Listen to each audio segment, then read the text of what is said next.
bagaimana sih cara kita membangun identitas, membentuk identitas, itu kalau secara filosofis juga bergantung pada filosofi hidup masing-masing orang.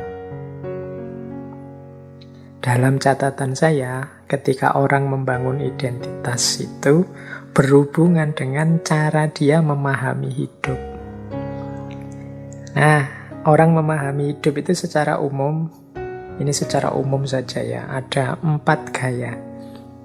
Ada gaya fatalistik, ada gaya humanistik, ada gaya dualistik, ada gaya konstruktivistik. Fatalisme, humanisme, dualisme, dan konstruktivisme.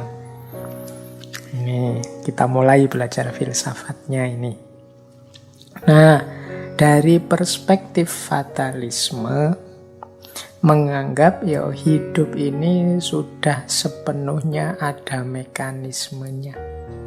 Manusia itu tidak bebas di hadapan mekanisme-mekanisme ini.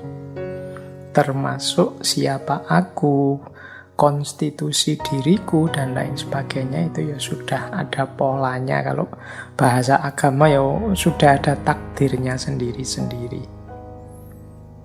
Nah, bagi orang yang perspektifnya fatalistik ini, ya dia isinya hidupnya adalah pasrah saja. Jadi kalau ada orang yang, Pak, saya mengalir saja lah Pak, saya ikuti aliran hidup ini seperti apa. Nah, gaya seperti ini namanya gaya fatalistik.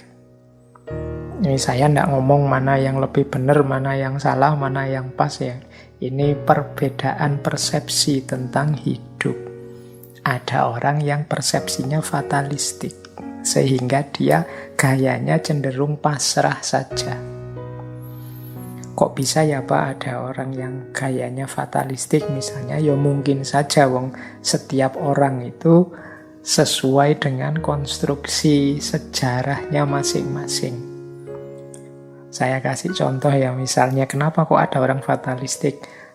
Dalam ilmu kalam itu ada analisis misalnya tentang kenapa sih ajaran-ajaran, kalau dalam Islam itu ya Jabariyah misalnya. Jabariyah itu kan bahasa Arabnya dari fatalisme, bahwa orang itu bisanya ya pasrah saja pada Tuhan. Kenapa ajaran ini bisa hidup misalnya di Timur Tengah zaman dulu misalnya. Nah, itu ada analisis begini, karena konstruksi geografisnya Timur Tengah itu, di situ kan banyak padang pasir, banyak. Jadi secara geografis itu manusia itu benar-benar tidak berdaya di hadapan alam. Kalau orang di padang pasir itu kalau kena badai pasir, kalau pas tidak ada air dan lain sebagainya, itu kan situasi yang tidak ramah untuk manusia. Berhadapan dengan situasi-situasi semacam itu terus-menerus, ya manusia kemudian cenderung pasrah. Ya mau gimana lagi kalau sudah situasinya begitu, geografinya begitu. Nah, ini sehingga ideologi seperti itu, pandangan seperti itu di sana hidup, diterima. Mungkin ini bisa dianalisis juga mengapa geografisnya Jawa itu seperti apa, kehidupan sosialnya masyarakat Jawa seperti apa, sehingga gaya hidupnya kok seperti itu. Nah, kembali pada identitas tadi, berarti ada orang yang memang pasrah saja, tidak pernah merenung dalam, berpikir serius tentang bagaimana aku harus mengkonstitusi diriku, membangun identitasku. Ini gaya fatalistik. Ada persepsi kedua, gaya nomor 2. Ini gaya humanisme. Kalau dalam pandangan humanisme itu kan yang berpandangan bahwa hakikatnya manusia itu baik. Kualitas-kualitas dirinya baik. Secara fitrah manusia itu positif. Hanya orang-orang yang lupa, hanya orang-orang yang tersesat, yang tidak mau berpikir jernih dan lain sebagainya, yang kemudian hidupnya jahat, hidupnya rusak, hidupnya kacau. Manusia itu yo aslinya baik. Nah, orang yang punya pandangan seperti ini, ya cara dia membangun diri, membangun identitas itu dengan cara apa? Mengaktualkan potensi kebaikan yang ada dalam dirinya. Jadi, hidup sebagai manusia. Kita sering pakai istilah manusia yang manusia. Karena manusia yang manusia itu pasti baik. Karena hakikat sifatnya manusia itu baik. Ini namanya humanisme.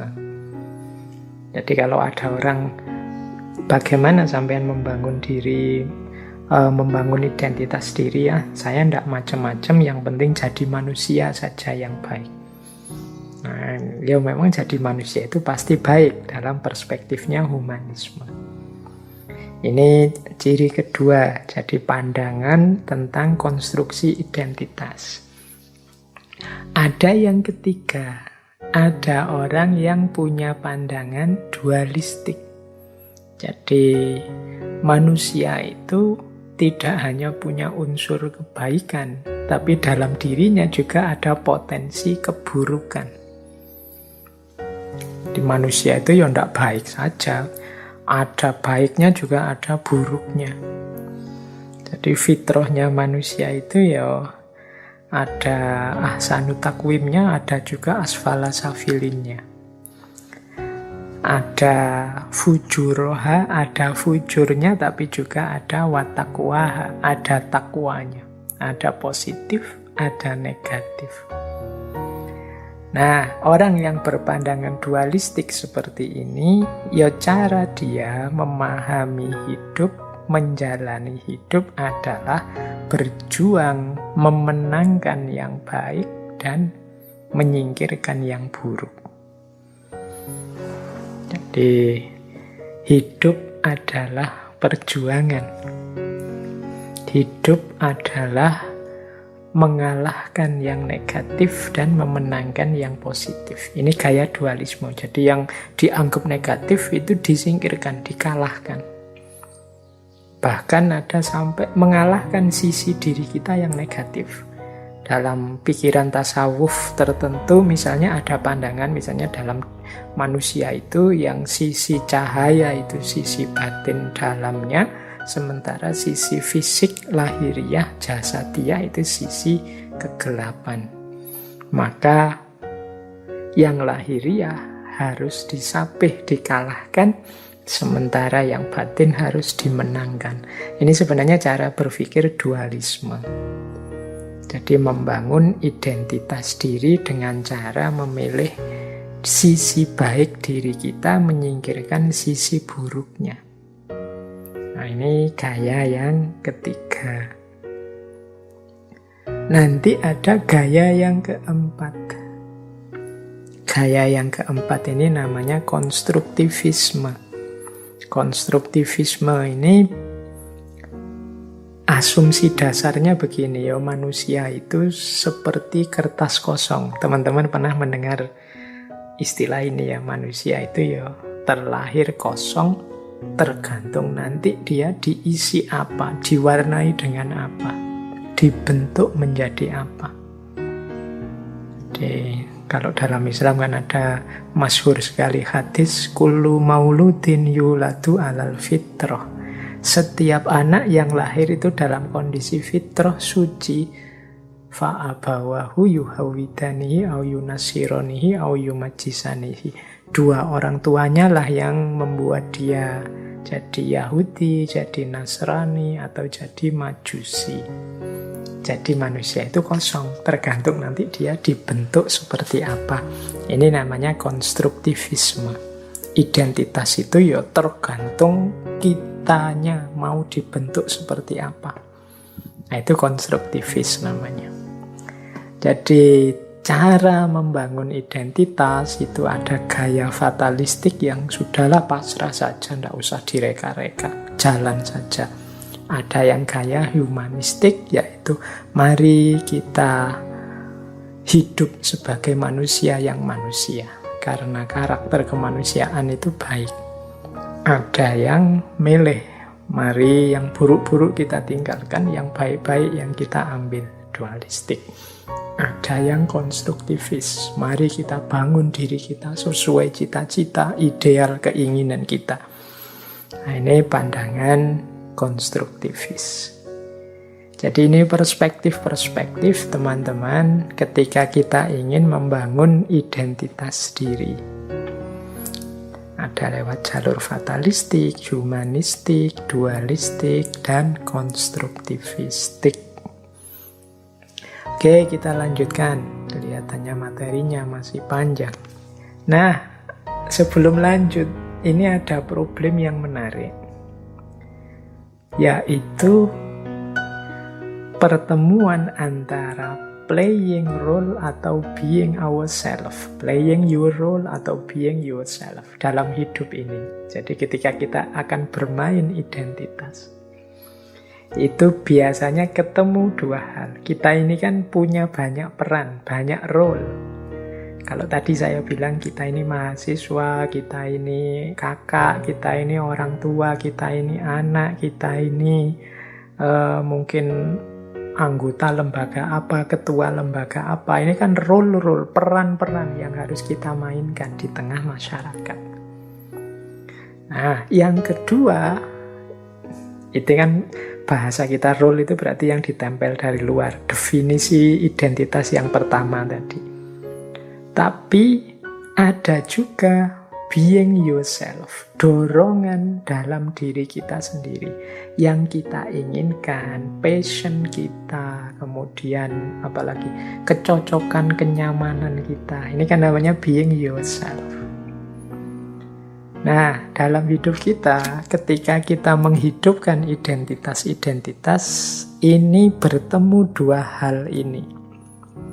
Memainkan peran dan menjadi diri kita sendiri. Alhamdulillah, kalau peran yang kita mainkan itu cocok dengan passion kita, keinginan kita, being kita. Kalau ini luar biasa kalau bisa cocok terus. Jadi selalu peran yang saya mainkan itu memang doronganku begitu. Misalnya saya ini mahasiswa, Pak. Kok saya itu orangnya, Pak, suka sekali belajar, suka sekali baca buku, nyaman dengan dunia akademik. Ini peran dengan dorongan jiwanya sesuai. Yang sulit adalah ketika antara playing role dengan being ourselves ini berbeda. Ketika peran yang kita mainkan tidak cocok dengan dorongan diri kita, tapi terpaksa kita lakukan. Saya itu sebenarnya suka bisnis, tapi kok terpaksa jadi PNS, akhirnya harus kerja seperti ini misalnya. Nah, ini kan berlawanan antara being dalam diri kita, dorongan diri kita dengan peran yang kita mainkan. Ada kalanya juga misalnya saya males belajar sebenarnya, Pak. Saya itu kalau membaca buku tidak betah, Pak. Tapi kok saya ini mahasiswa. Kalau mahasiswa kan memang tuntutan perannya begitu. Nah, ini kan ada clash antara peran dengan hakikat diri. Ini nanti panjang sebenarnya membahas ini. Jadi bagaimana manage ketika sesuatu itu tidak nyambung.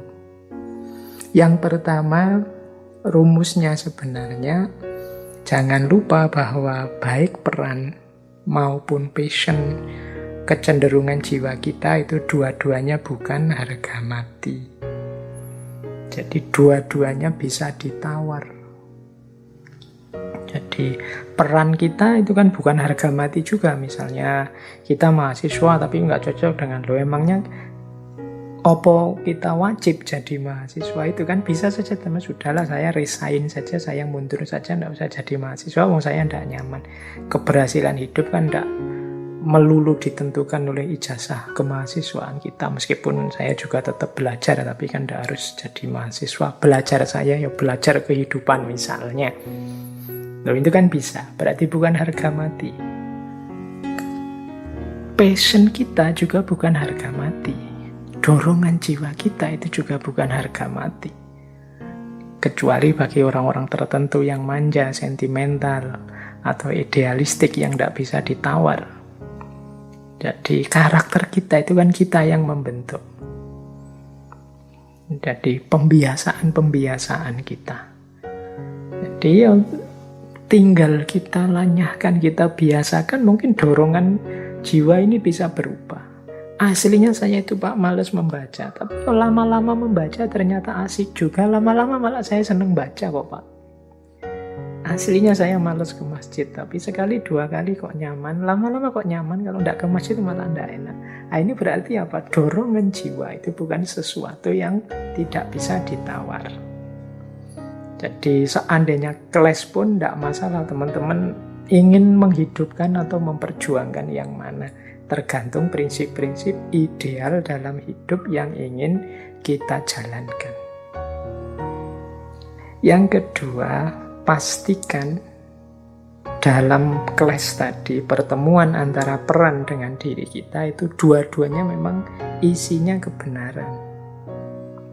Kalau salah satu keburukan, yang harus ditinggal adalah yang buruk dan yang salah. Entah di posisi mana kebaikan dan kebenaran itu yang harus kita hidupkan. Misalnya dorongan jiwaku yang salah, peranku ini benar baik, tetap harus kita mau mengalahkan dorongan jiwa yang salah tadi. Saya inginnya senang-senang saja kok Pak, tidak mau kawin sih, mau asik-asik saja, itu dorongan jiwaku.